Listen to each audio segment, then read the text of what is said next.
Praise God. Our God is mighty to save. You know what the Bible tells us? That you can say to that mountain, be moved, and it shall be moved. For nothing is impossible with you.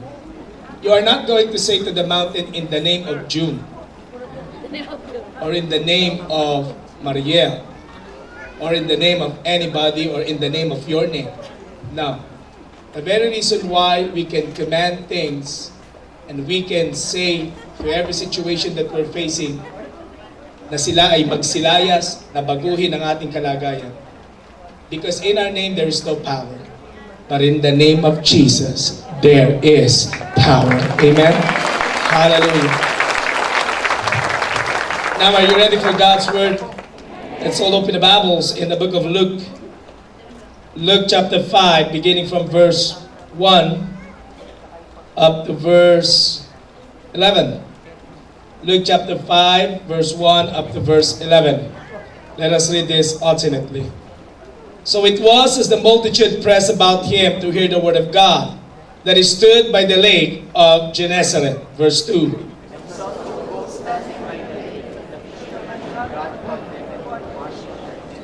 Then he got into one of the boats, which was Simon's, and asked him to put out a little from the land. And he sat down and taught the multitudes from the boat. Verse 4.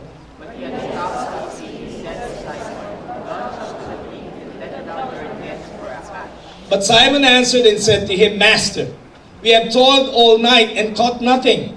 Nevertheless, at your word, I will let down the net. Verse 6.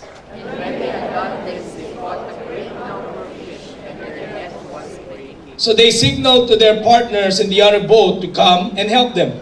And they came and filled both the boats so that they began to sink. Verse 8.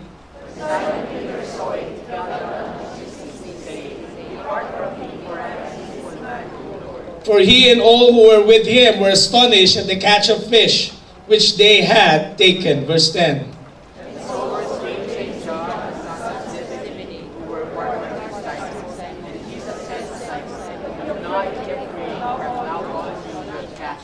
So when they had brought their boats to land, they forsook all and followed him. May the Lord add his blessings upon reading of his words. You may now take your seats, please.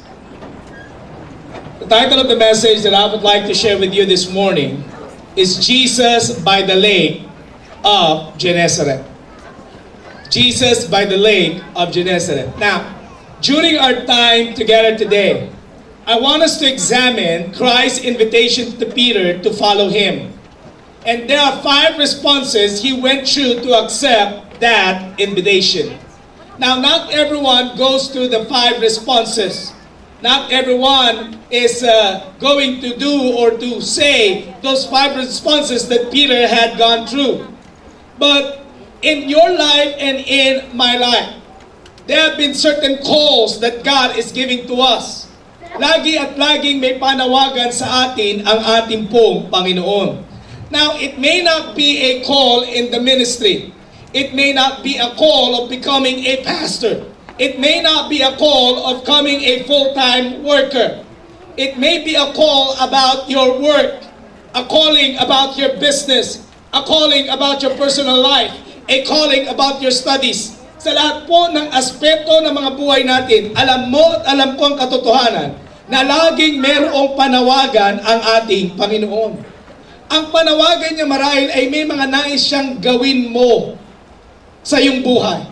Panawagan na merong kang dapat gawin pagdating sa iyong trabaho o pagdating sa iyong negosyo.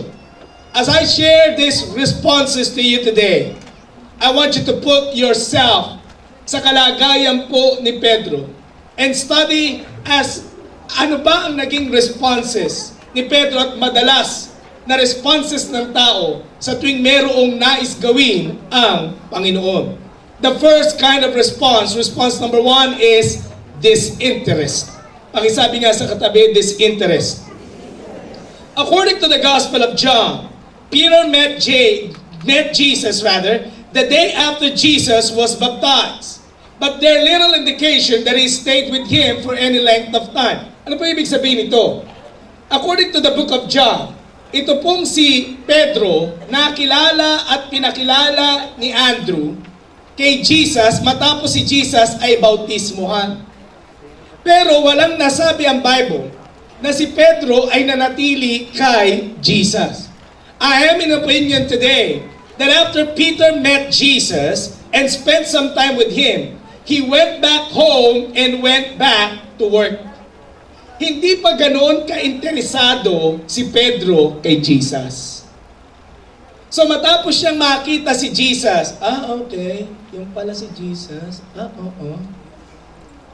Bumalik sa kanilang bahay at bumalik sa pagtatrabaho.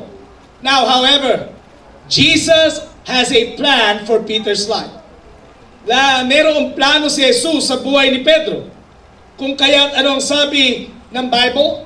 Nung si Jesus ay nagpipreach doon sa napakaraming tao, he was being pressed by people. Halos itulak na siya ng napakaraming tao. Now, the Bible does not say kung gaano karaming tao, pero napakaraming tao. Kaya anong ginawa ni Jesus? Tinawag niya si Pedro, Pedro, pakiram bangka. Itulak mo ng kaunti. At doon siya sa bangka nag-preach. Doon narinig ng mga tao ang pangangaral ng salita ng Diyos. Nung si Jesus ay nangangaral, ano ang ginagawa ng mga mangingisda? Kasama na si Pedro. They are not paying attention. Anong ginagawa nila? Naguhugas ng lambat. They were doing their job. They were doing their work. They kept on working. Wala silang interes. Pakisabi sa iyong katabi, walang interes. Ano man yung nakikita nila kay Jesus at ano man ang sinasabi ni Jesus, wala silang interes sa lahat ng ito. Now, what does it mean to us, brothers and sisters?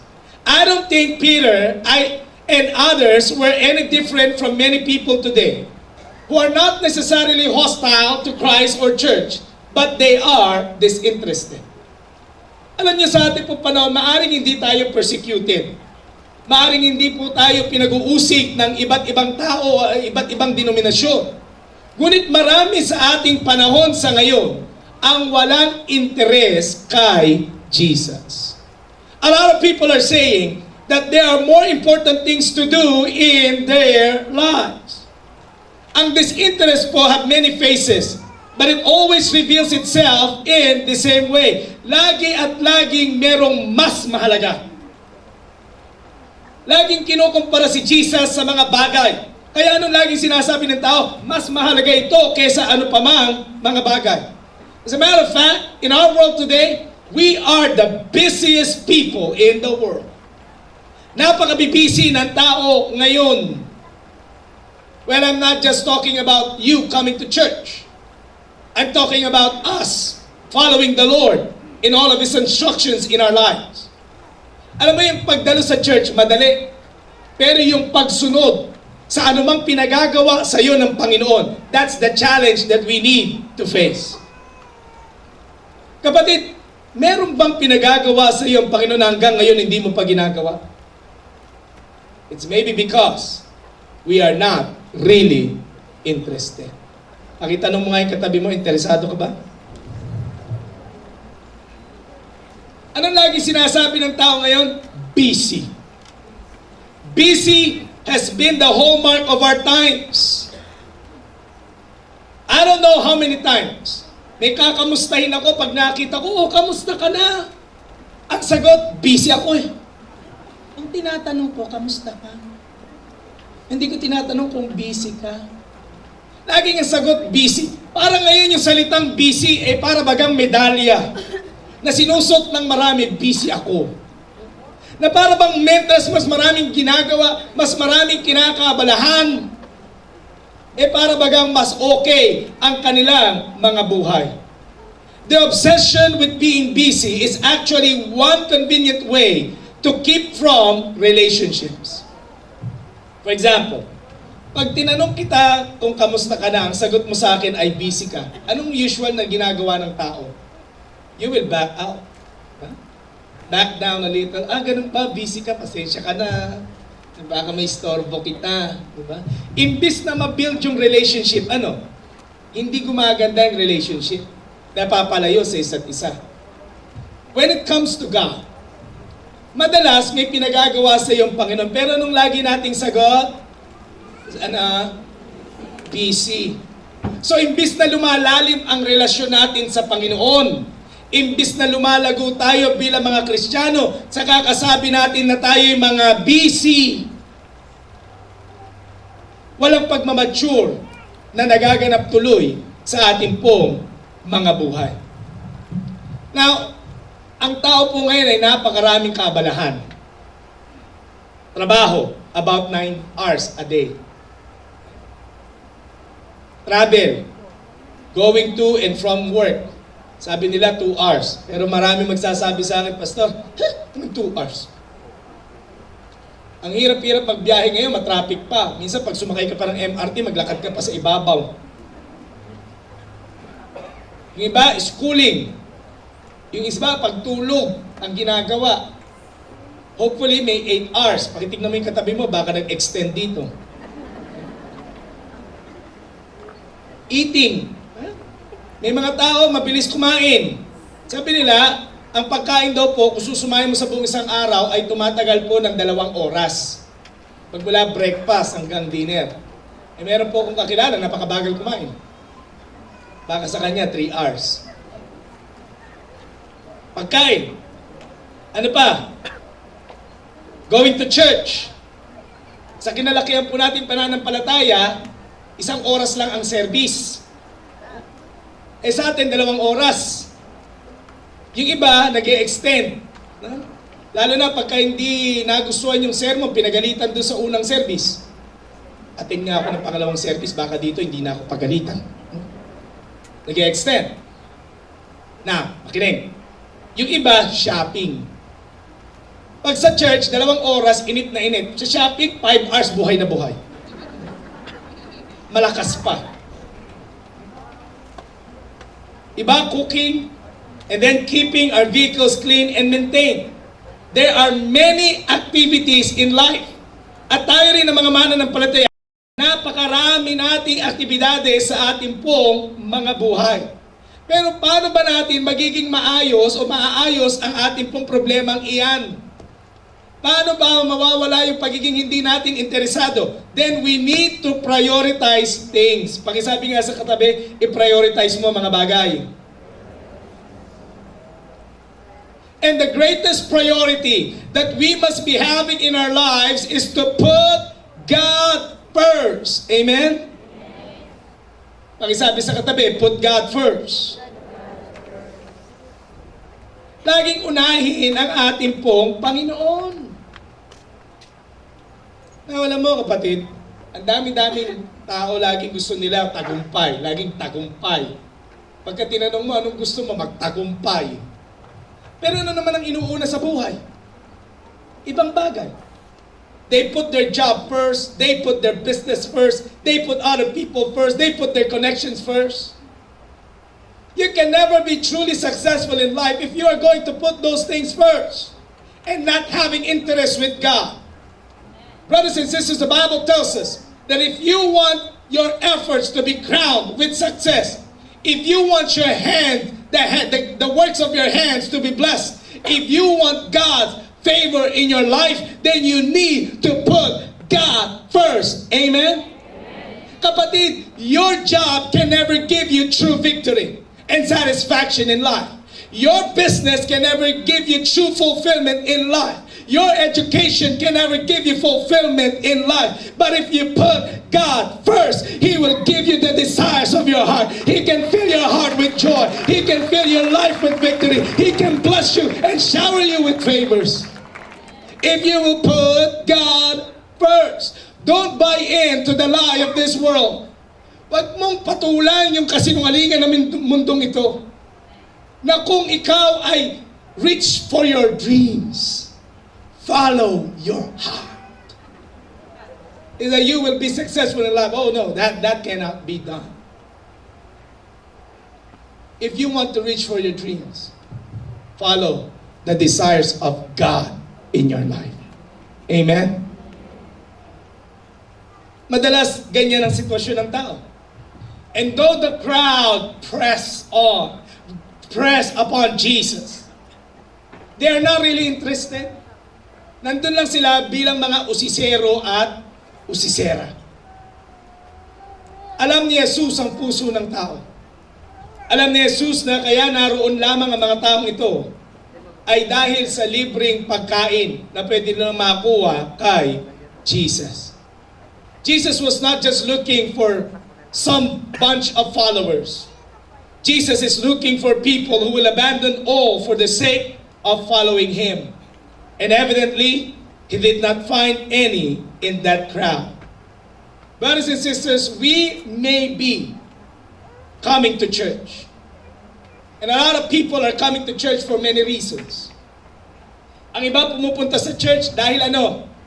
Sinabi ng nanay ko, pastor di daw niya kasi ko bigyang allowance pagka hindi ako pumunta sa church. Ay iba sa atin pumupunta sa church kasi bakit? Nakagawian na lang. Kaya pag nandito sa church, makikita mo talaga walang interest. Tignan mo yung pagmumukha, walang interest. Sa pag-awit pa lang, walang interest. At minsan madalas,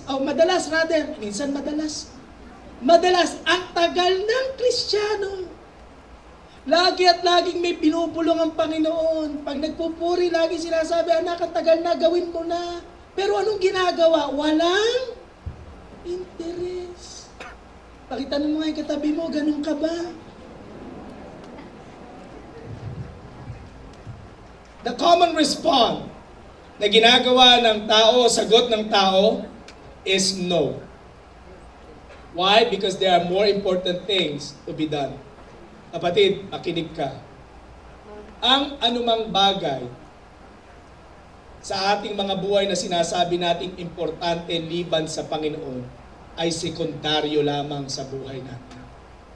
Ang dapat na number 1 sa iyo at sa akin ay ang ating Panginoong Hesukristo. Why? Pag number 1 sa iyo ang Panginoon, ang anumang panalangin mo, ang anumang plinano mo, ang anumang nasa ng puso mo, ang anumang nais mong maging involvement sa gawain ng Panginoon, pag inuna mo ang Diyos, siya rin ang magpapakita sa iyo ng tamang daan na dapat mong tahakin. Hallelujah! Pakisabi sa katabi, huwag ka namang hindi interesado. Parang wala kang interest magsalita. That's the first response, this interest. The second response is doubt. Looking around for a better vantage point, wow, Jesus decided to teach from the bow of Peter's boat. Of course, it's not an accident. Bakit niya tinawag si Pedro? Tandaan mo, may purpose si Lord kay Peter. Tandaan mo, may calling si Peter sa Panginoon. Okay? Kung hindi interesado si Peter kay Jesus, si Jesus interesado kay Peter. So anong kanyang ginawa? Preach siya daw, preach. Pagkatapos mag-preach, sabi ng verse 4, sabi ni Jesus kay Peter, launch out into the deep water for a draught. Yan po ang gamit ng King James. Matapos na mag-preach, sabi ni Jesus, Pedro, punta ka dun sa malalim. Manghuli tayo ng isda.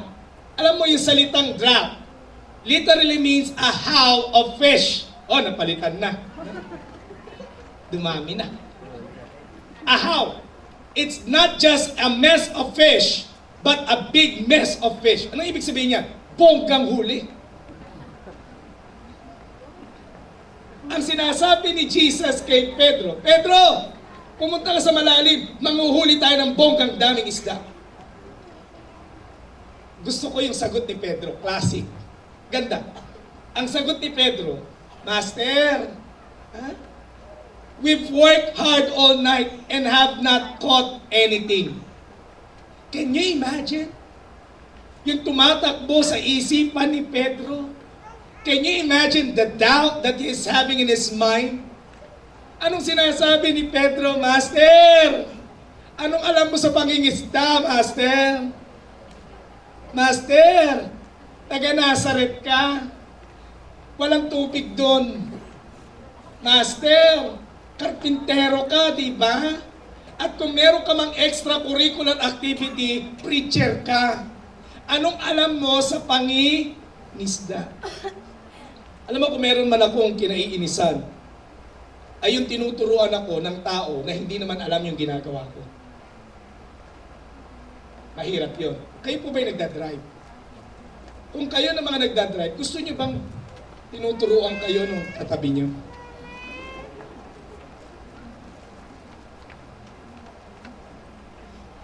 Oh. Dadrive, unang Tapos tanungin mo, marunong ka ba mag-drive? Hindi. Hindi pala marunong mag-drive. Hindi marunong mag-drive pero pinakikinaman ka. Nakakainis yun. Wala yan sa nanay ko.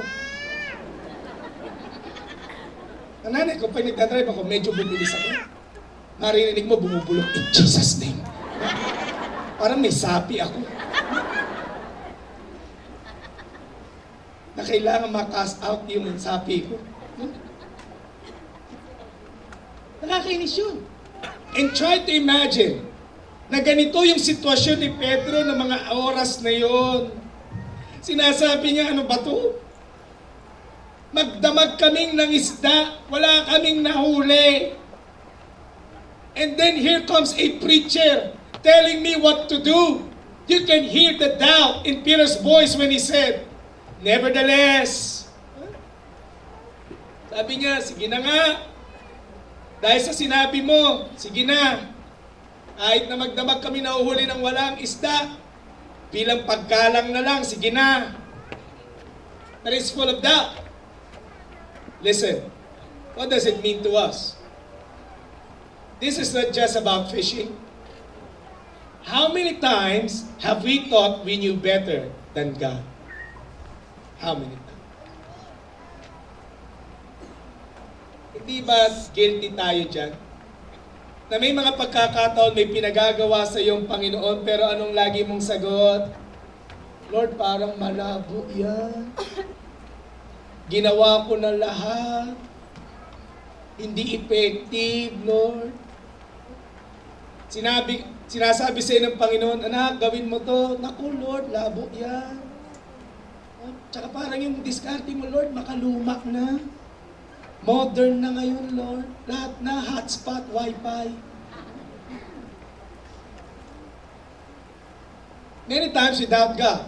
Aminin mo at sa hindi, maraming salita ang Diyos na lagi nating kinokontra. Be it in relationship, be it in raising our kids, finances, issues in life, without what God says. Sinabi sa'yo ng Panginoon, may dapat kang gawin at pagpapalain ka niya. Pero ano lagi natin sinasagot, hindi pwede ata yun, Lord, malabo yun. O example, sabi ng salita ng Diyos, love your enemies. Pero ano laging sagot natin, di totoo yun. Love your enemies, hindi pag nilove mo yung enemies mo, pagsasamantalahan ka nila. Aabusuin ka nila. Labo yan, Lord, labo. Ano pa? Forgive those people who hurt you. Naku, isa pang malabo yan. Kasi hindi mo alam, Pastor, kung gaano kalalim yung ginawa. Hindi ko sabi yun, sabi ng Bible yun. Yung ibang sasabihin, alam mo, Pastor, I have already forgiven. Di ba sabi ng mga preacher, forgive and forget?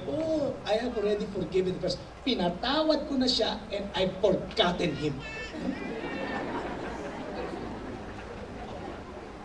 Ba naman yun?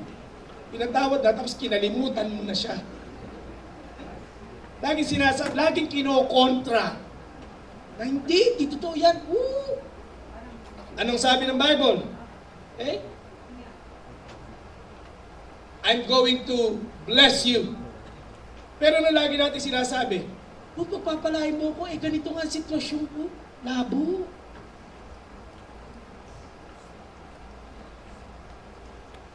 I'm going to heal you. Yan ang sinasabi ng salita ng Diyos. Pero lagi sagot natin, malala na nga. We always speak of doubt. Pakisabi nga sa katabi mo, tigilan mo kasi yan. Puro duda.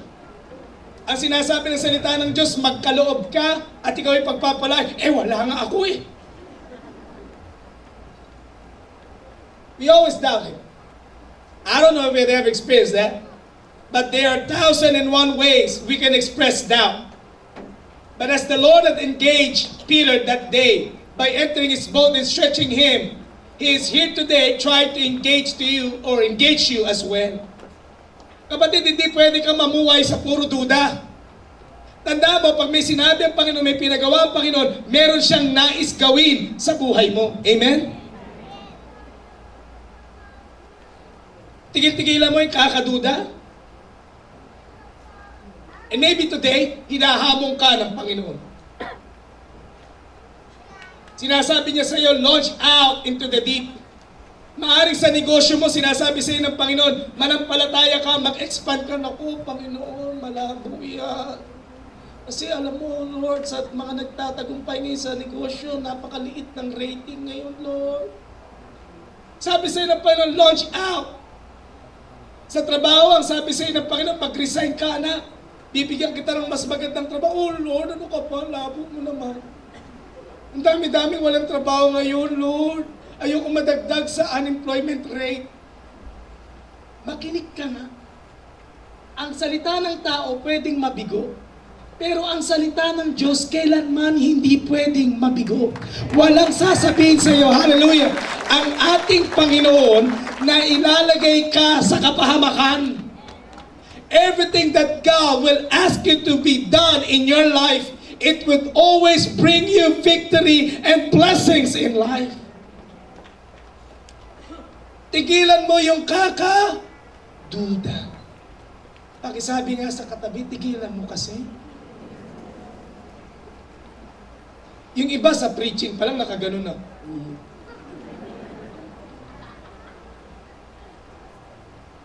You should not be doing that. My words may fail, but God's word will never fail. Ano sabi ng Bible? Heaven and earth will pass away, but the very letter, mismong letra, ni katiting na tuldok sa salita ng Diyos, kailanman ay hindi lilipas. Amen? Pinatutunayan nito yung integrity ng pangako ng Panginoon sa buhay ng bawat isa sa atin. Now, the second response, or the third response, is belief. Verse 6 is amazing. When they had done this, the Bible tells us, they enclosed a great multitude of fish and their net break. They caught so many fish that Peter signaled to the other boat, "Nako, tulungan mo kami!" Lulubog na yung bangka. Alam mo kapatid, para mapunit mo ang lambat, ibig sabihin na napakadami.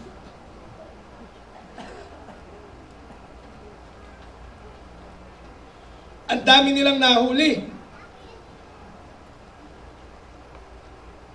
Anong nangyari kay Pedro? Whatever he thought about Jesus when they cast off was completely changed now. Nung una, puno-puno siya ng pagdududa. Pero sa kabila ng hindi siya certain, ginawa niyang sumunod kay Jesus. Nakakuha sila ng napakaraming isda. What Peter exhibit is called faith. Pakisabi nga sa katabi, faith. Bakit faith? He was not certain, but because Jesus says so, he followed and obeyed. Anong ibig sabihin yan sa iyo at sa akin, mga kapatid? Brothers and sisters, today, I want to tell you that faith can rewrite your future. Ang pananampalataya ay kayang baguhin ang iyong mga bukas.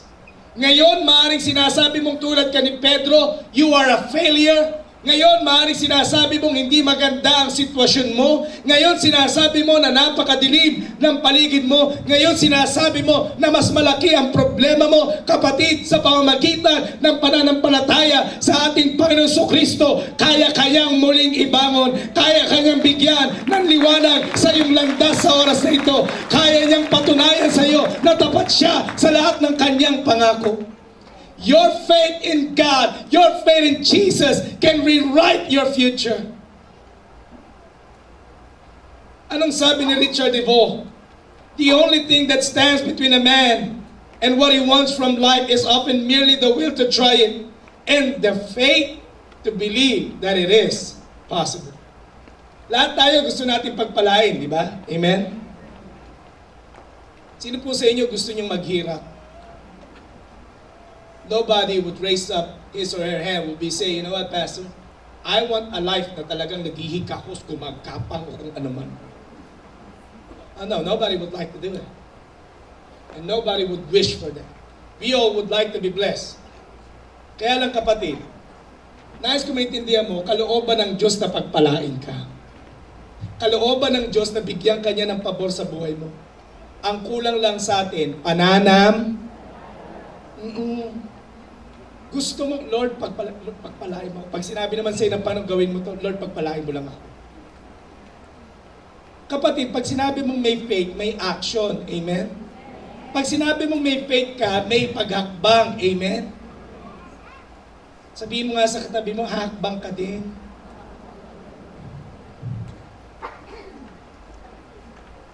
Your life will shrink or expand in proportion to your faith.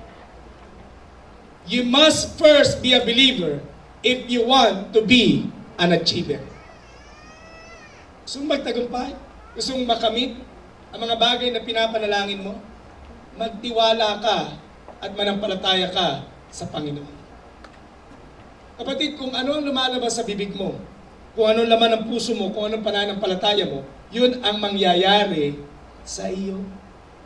Kung sinasabi mong, I am blessed in the name of Jesus, and I will walk by faith in the name of Jesus, and I believe that He is going to prosper my life, then it will happen upon your life. Pero kung ikaw ay matatakot at hindi hahakbang ng may pananampalataya, you can never really experience God's victory in your life. Alam mo, kahit hindi certain ang bukas, ang iba kasi ang sinasabi, Pastor, kasi hindi ko makita yung mangyayari. Kaya hindi ako makahakbang kasi hindi ko makita yung pangyayari. Alam mo, pag nakita mo na yung pangyayari, hindi na faith yun. Kapatid, nais ko maintindihan mo, hindi mo man makita ang mga bukas mo, hindi mo man makita ang mga mangyayari pa sa mga darating na araw, huwag kang matakot tumakbang. Bakit? Ang Diyos na susundan mo, nakita niya na at hawak niya na ang lahat pa ng bukas na darating sa buhay mo. Hallelujah, is the God who holds every tomorrow that we are having in our lives. Kung kasama mo ang Panginoon, wala kang dapat katakutan.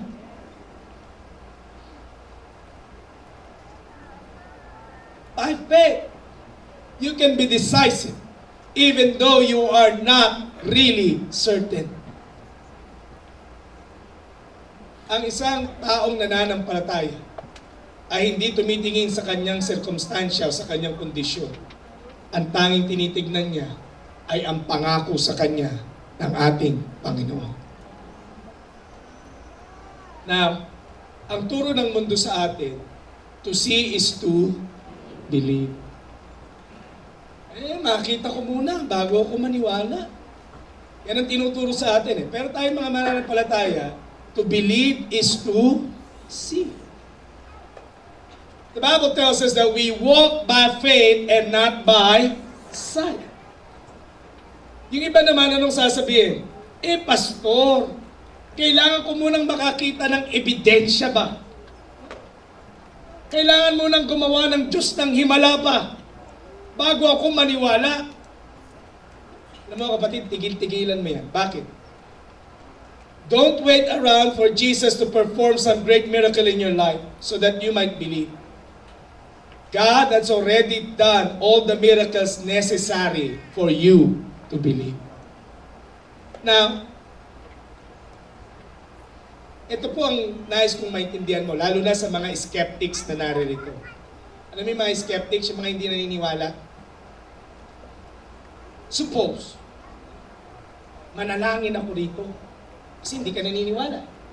Manalangin ako dito at sabihin ko, Panginoon, iangat mo nga ang bubong ng Robinson.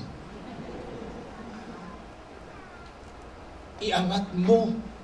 Itaas mo 3 beses. In Jesus' name, now na!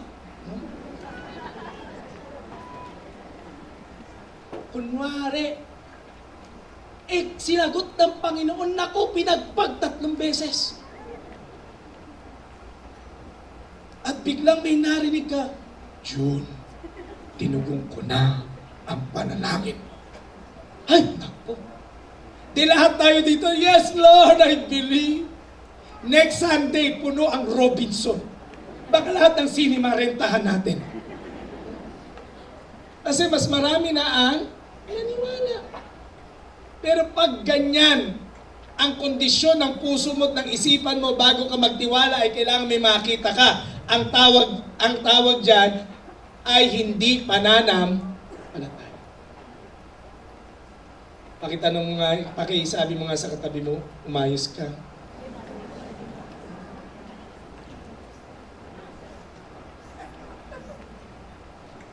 Kapatid, may panawagan sa iyo ang Panginoon.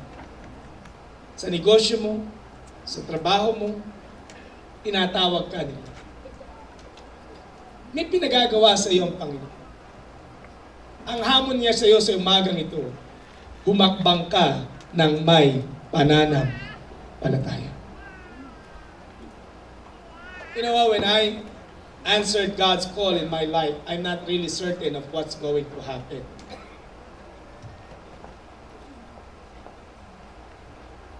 But I did made a step of faith. And that made all the difference in my life. Kapatid, ano yan na sinasabi sa iyo ng Panginoon na dapat mong gawin? Ito yung panahon na dapat kang sumagot ng yes sa Kanya at hayaan mong ang Diyos ay maging Diyos sa iyong buhay. The 4th kind of response is repentance. Verse 8 says that Peter fell to his knees in what appears to have been an embracing of the legs of Jesus. Peter said, "Depart from me, for I am a sinful man, O Lord." Peter repented. He saw Jesus not as a carpenter. He saw Jesus not just as a prophet or not just a teacher. He saw Jesus as the Lord who He is, the God who He is. Anong kinalaman niya sa ating mga kapatid?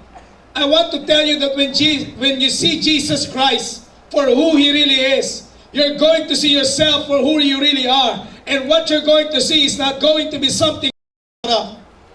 Kapag ikaw at ako ay nakaranas ng totoong enkwentro sa ating Panginoon, wala tayong kailanman pwedeng ipagyabang sa Panginoon. Tanda mo si Pedro, sinasabi niya sa kanyang sarili, alam niya ang pangingisda. Sinasabi niya sa kanyang sarili na magaling siyang mangisda. But when Jesus had stepped in sa kanyang kalagayan, nakita ni Pedro yung kanyang malaking pagkukulang at nakita niya ang kahusayan at kapangyarihan ng Panginoon. Now sometimes, pag ako po ay nakikipag-usap, minsan iniisip mo na marami ka ng alam. Literal yan. Human nature yan. Mas may alam ka. Pero pag may nakausap ka ng tao na mas may alam, napapanganga ka. Talak ka. Bigla kang natatamimi. Sa mga lalaki, pagka mahilig ka sa sasakyan, pagka mahilig ka sa sasakyan, lagi mo tinitingnan sa sasakyan. Lagi mo tinitingnan. Lagi kang, para bang nag-i-ensayo. Lagi makinis. At kabisado mo yung parts. Sa tingin mo, marami ka ng alam. Pero pag may nakausap kang mahusay na mekaniko, mapapansin mo, wala ka pala alam. Talaga, ganun ba yun? Di pala mina.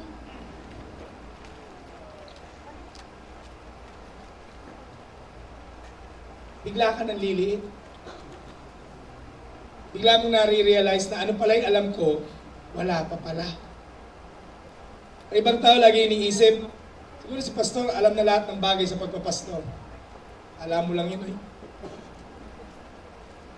Pagkakausap ko na si Pastor Dave, lagi kong nare-realize, oh man, there are a lot of things that I need to learn. What I'm having right now is not really enough. It humbles you.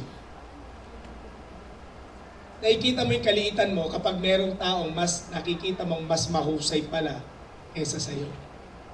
Now, anong ibig kong sabihin at ano yung nais kong i-drive sa'yo? Kapatid, pag merong pinagagawa sa atin ang ating Panginoon, wag na wag mong ang dating mo Lord, yes, ano man ang nais mo ipagawa sa akin, Lord, I'm more than qualified. Kasi Lord, alam mo, tama. Alam mo, Lord, hindi ka nagkamali ng pagtawag sa akin. Matalino ako, Lord. Alam mo, magmula prep hanggang college, honor ako, Lord.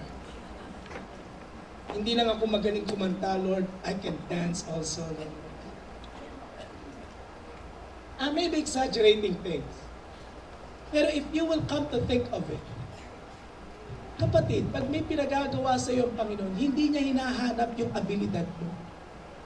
Ang hinahanap sa iyo ng Panginoon, yung puso mo. Makinig ka.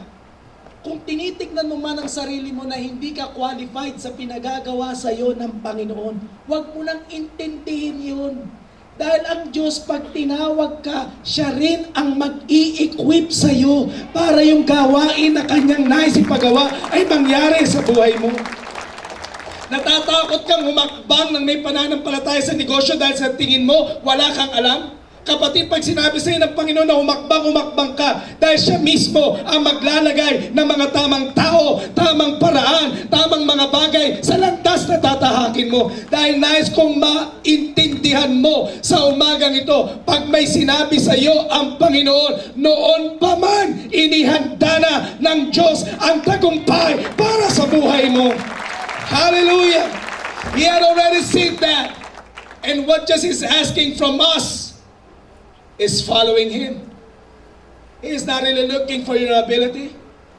He is looking for your humility. Pakisabi nga sa katabi, humility. Anong sabi ni Pedro? Lord, I'm a sinful man. I am not really anything. I am nothing. Alam ba na yan ang hinahanap sa atin ng Panginoon? Na pagkilalang patuloy that we are nothing without Him. Kung wala ang Diyos, walang mabuting bagay na pwedeng gawin ng bawat isa sa atin. Kapatid, nais kong maging maliwanag sa iyo sa umagang ito. Ang anumang tagumpay na meron ka, ang anumang kayamanan na meron ka, anumang napakaraming promosyon na meron ka, hindi yan dahil sa kagalingan natin, kundi dahil yan lahat sa kahabagan ng ating Panginoong Jesucristo. It's all because of the grace of God. And we can come to God. We can come to the throne of God, not because of our own righteousness, but because of the goodness of the nature of the heart of God. Dahil lamang sa kahabagan. Kaya wala ni isa man sa atin ang pwedeng magmalaki sa harapan ng Panginoon. The last kind of response is surrender. When the Lord finally had Peter where Peter needed to be, He extended the invitation. Fear not, from now on, you're going to catch men. And when they had brought their ships to land, they forsook all and followed Him. I don't really care how many stages have you been through. Hindi ko rin alam kung gaano katigas ang ulo mo. Maaring ang tagal nang may pinagagawa sa iyong Panginoon, nasa disinterest ako, Pastor. Nasa doubting ako ngayon, Pastor. Alam mo, Pastor, nasa ano ako ngayon? Fake ako ngayon, pero madalas, kayabang ko. I don't know, nasa ang stage ka na. But I do believe on one thing. Surrender is the only proper response to the call of God in your life and in my life. Pakisabi sa katabi mo, sumuko ka na. Kapag may pinagagawa sa iyo ang Panginoon, ang tanging dapat mo lang gawin ay sumuko. na maaring may panawagan ka sa Panginoon na iwanan mo ang trabaho mo at magpastor. Ang tagal na. Takbo ka ng takbo, kaya ka dapa ng dapa. Maaring ikaw ay may panawagan sa Panginoon na yung negosyo mo ay palaguin at gamitin ng Diyos ang buhay mo para sa Kanyang kapurihan. Maaring may pinagagawa sa iyo, Panginoon, in reaching out for your loved ones. Pero hanggang ngayon, hindi mo pa ginagawa, kapatid. Sumuko ka na. Hayaan mo na ang plano ng Diyos ay maganap sa iyong buhay. Hayaan mo na yung nais niyang mangyari sa buhay mo ay maganap nga sa iyong buong pagkatao.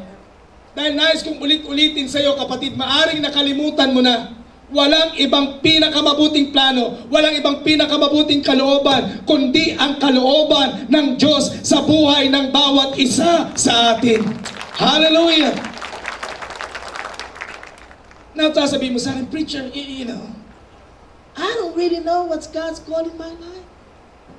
Hindi ako sigurado, pastor kung ano talaga. Siguro kapag ka in-specify ni Lord, tsaka na ako susuko sa Kanya. Alam mo, nung tinawag ko ng Panginoon, hindi naman in-specify ni Lord. Hindi niya naman sinabi sa akin na, June, pagpapastor ka, ang una mong pupuntahan yung maliit na church, na 15 lang ang miyembro mo. Na after 1 year, palalakihin ko. After 2 years, dadami kayo. Tapos magre-resign ka doon. Tapos makikilala mo si Pastor Dave. Tapos magpupunta ka ng NOPA. Tapos kung ano-ano ng pagkakagawin mo.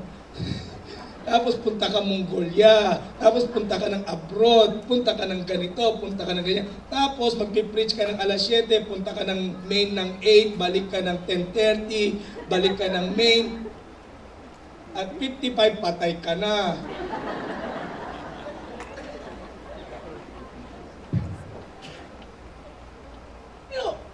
God did not tell that to me. Nung sinabi ng Panginoon na magpapastor ako, period walang details. Nung sinabi, John, magpapastor ka, talaga. Alam mo kapatid, nung sinabi sa akin ng Panginoon na magpapastor ako, ang tanging ginawa ko lang, umuo. And I leave the details in the hands of God. Bahala na ang Panginoon sa detalye. Pakisabi nga sa katabi mo, huwag mo kasi pakialaman yung detalye. Ang tanging gawin mo lang, sumuko ka sa Panginoon. Ang true follower of Jesus Christ will never ask Him what He's going to do with His life. He will just say, Lord, have your way in me. I'm yours completely. Take all of me. Amen? Yan lang ang sinasabi ng talagang Kristiyano. Lord, hindi ko man alam kung saan ako pupunta. Hindi ko man alam kung anong pagagawa mo, pero sabi mo sa iyong salita, sabi mo sa akin, ganito ang gagawin ko, susunod lang ako sa iyo. And as you follow Him, God will reveal to you the details. Alam mo kapatid, I am an advocate doon sa tinatawag kong doctrine of progressive revelation. Pag sinabi progressive revelation, kapag sumagot ka na sa Panginoon ng oo, unti-unti niyang pinapakita sa iyo yung direction mo. Hindi niya naman binibigay ng isang bagsakan. Si Abraham, nung tinawag si Abraham na lumabas ng bayan niya, sinabi ba agad ng Panginoon na, Abraham, paglabas ng bayan niyo, dadaan ka ng Egypt. Yung asawa mo magugustuhan ni Pero. Sinabi ba na Canaan ang pupuntahan niya? No! It has never been detailed. Even in the life of David, when David had been anointed to become king, hindi naman kagad ganong kaliwanag nakita ni David ang kanyang direksyon. Little by little, nireveal sa kanya ng Panginoon. Amen? Ang inihingi lang ng Panginoon sa atin ay sumagot tayo ng oo. Pakisabi sa katabi mo, sumuko ka na kasi. Huwag mong pangunahan ng Panginoon. Ang inihingi lang sa iyo ng Diyos ay yung willingness mong humakbang.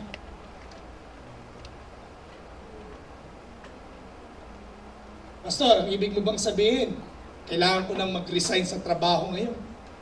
Kasi, pinatawag ako ng Panginoon na, alam mo, pastor eh. Magre-resign na ako bukas, magsasubmit na ako ng resignation. Di na ako papasok. Magpa-Bible school na lang ako, tapos after 2 years, papalitan na kita. Yung bang gusto mo, pastor, yung bang sinasabi na mag-resign na kagad. Alam mo kapatid, huwag mong saktan ang sarili mo. At huwag mong, makinig ka, huwag mong saktan ang pamilya mo. Kung may panawagan sa iyo ang Panginoon na maglingkod sa Kanya, sa anumang kapasidad, hintayin mo yung kaliwanagan ng direksyon ng Panginoon. Ang tanging sinasabi lang niya, handa ka dapat sumunod. Kasi marami sa atin, yung puro emosyon, alam mo yun, yung puro emosyon, na pag kami, lalo na pag nag-revival, diba? Anointing, natumpa, opo, diba? Sunod ako, diba? Nakakita ng pangitain, PC. Oh, PC. Ano ko? Preach Christ or plant church? Oh, yes, Lord. Naku, nag-Bible school, hindi natapos. Nag-resign, naku. Dumaan sa napakaraming pagsubok, wala nangyari. Yung pala, yung PC pala, plant kamote.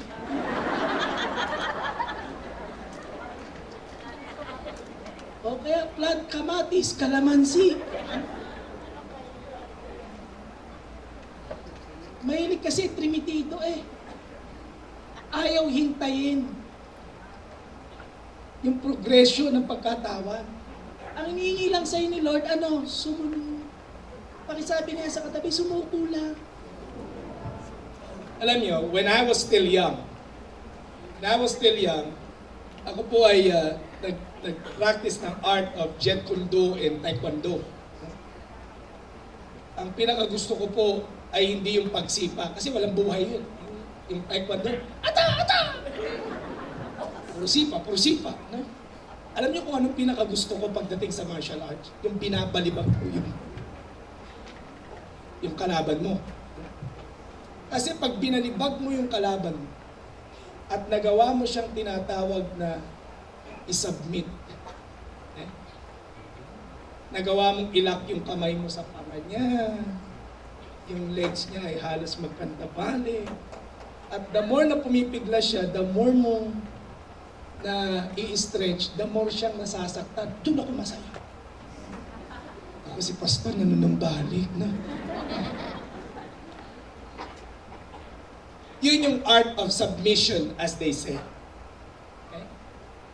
Kapag pumipiglas ka, kung ikaw yung nalak, kung ikaw yung under submission, pag pumipiglas ka, umaayaw ka pa, hindi ka pa sumusuko, it can create permanent injury sa shoulder mo, o sa legs mo, o sa arms mo.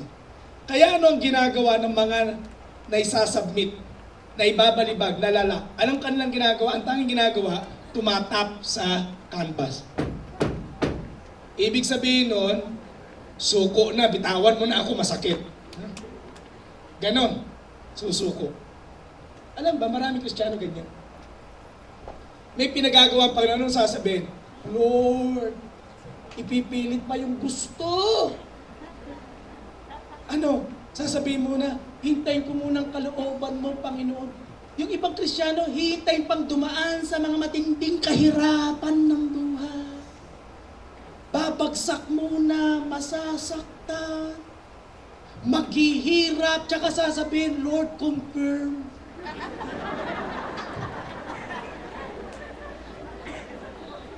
Totoo nga, tinawag mo ko, I'll follow you. Pwede lang tayo hampalusin ang Panginoon. Ang gusto pa talaga mo, magkasakit muna. Nung napakalakas pa, sabi ng Panginoon, maglingkod ka sa akin. Di, Lord, di ba? Kung kailan ka na-stroke, Lord, I serve you. Iunat mo yung kamay ko.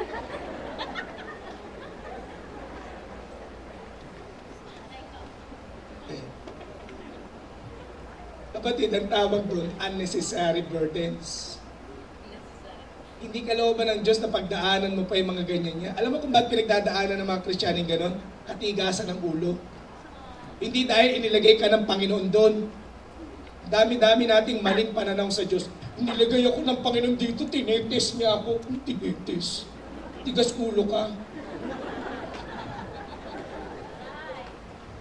Ayaw ka pa kasing sumunod. Ayaw ka pa kasing sumuko. Kapatid, you don't have to pass through all of those things kung marunong ka lang sumuko sa Panginoon. Alam niyo, when I have followed God in my life, when I said yes in doing God's work in my life, anong sabi sa akin ng judge ko? Maghihirap ako. Kasi ang pastor ay hirap.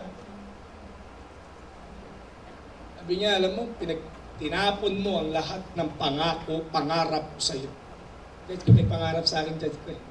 Pangarap niya rin ako maging judge. Kaya tinapon mo lahat ng pangarap ko sa iyo, maghihirap ka.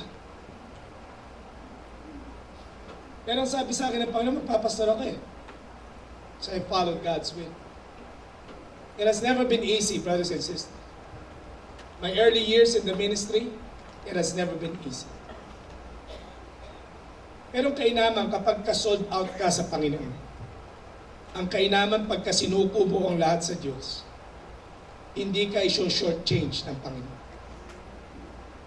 Pag ibinigay mo ang lahat sa Panginoon, tandaan mo, kung sa maliit mong kamay ibinigay mo ang buhay mo, higit na mas malaki ang kamay na kayang iunad sa iyo ng ating Panginoon.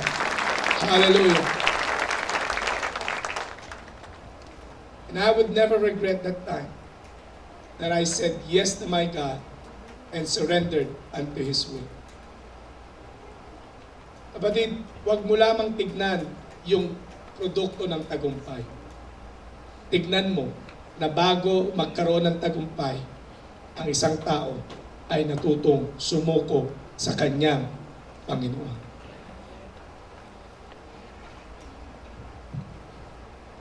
Are you surrendered to God in your life?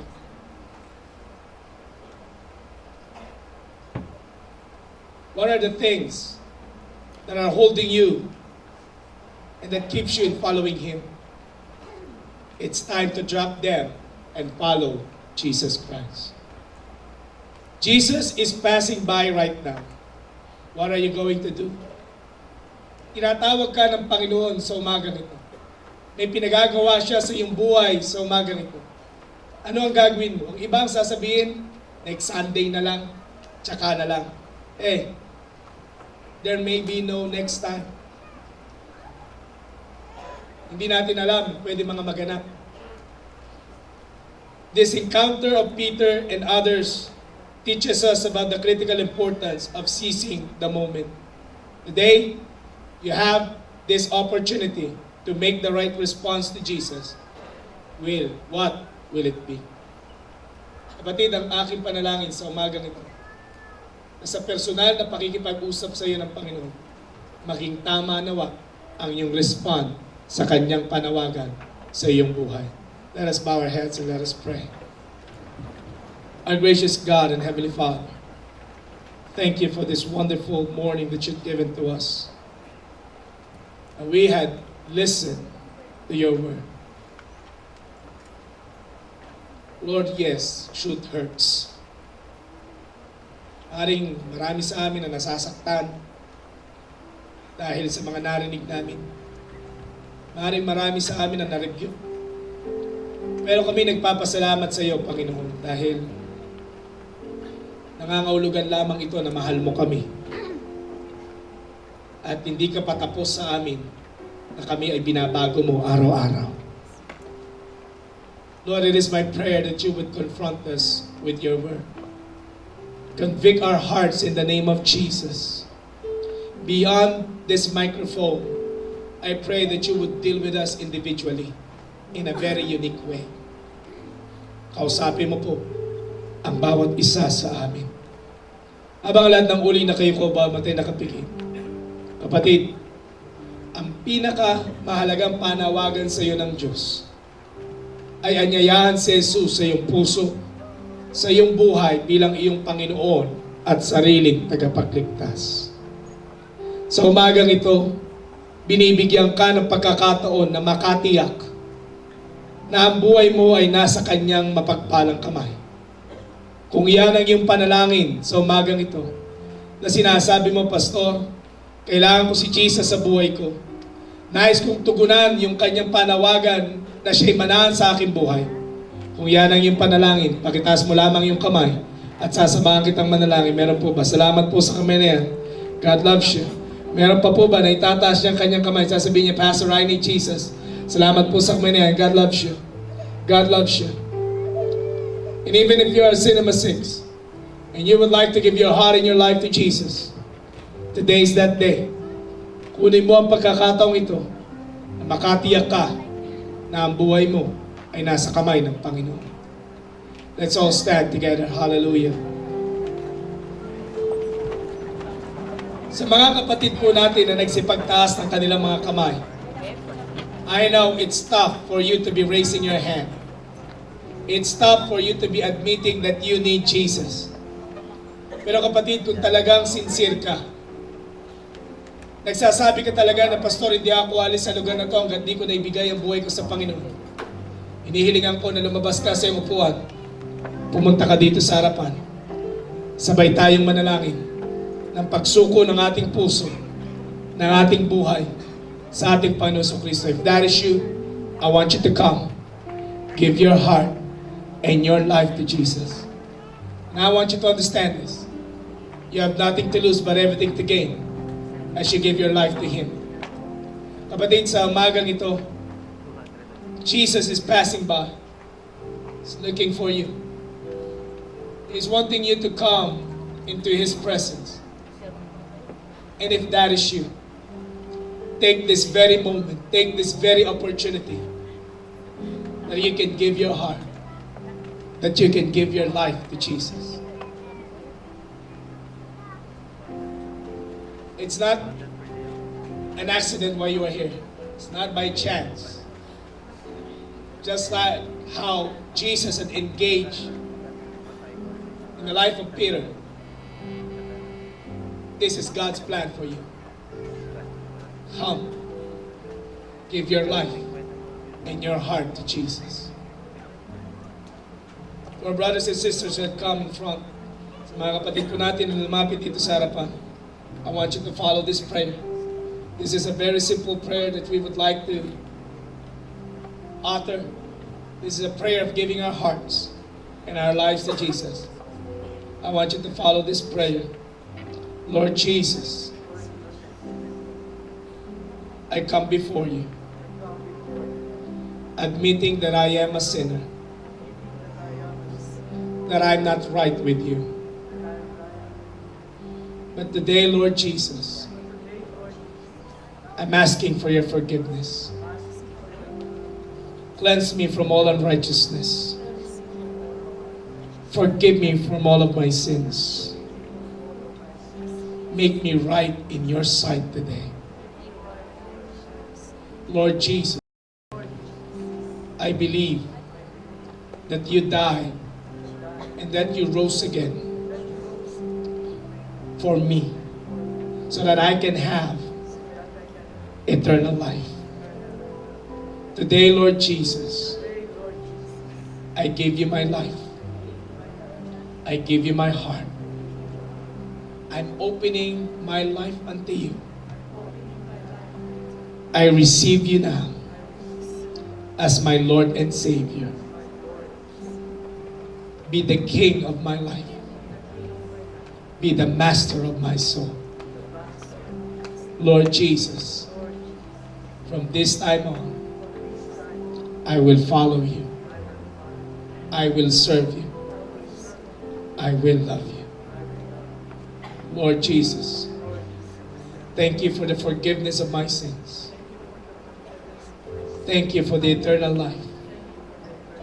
And thank you for all the blessings that you're going to bestow upon me. Thank you once again. In Jesus' name, amen. The Bible tells us that today, if you had given your life to Jesus, you are a new creation. The old is gone, the new has come. We welcome you to the family of God. Let's give them a hand. Lapahan po natin sila sa ating Panginoon.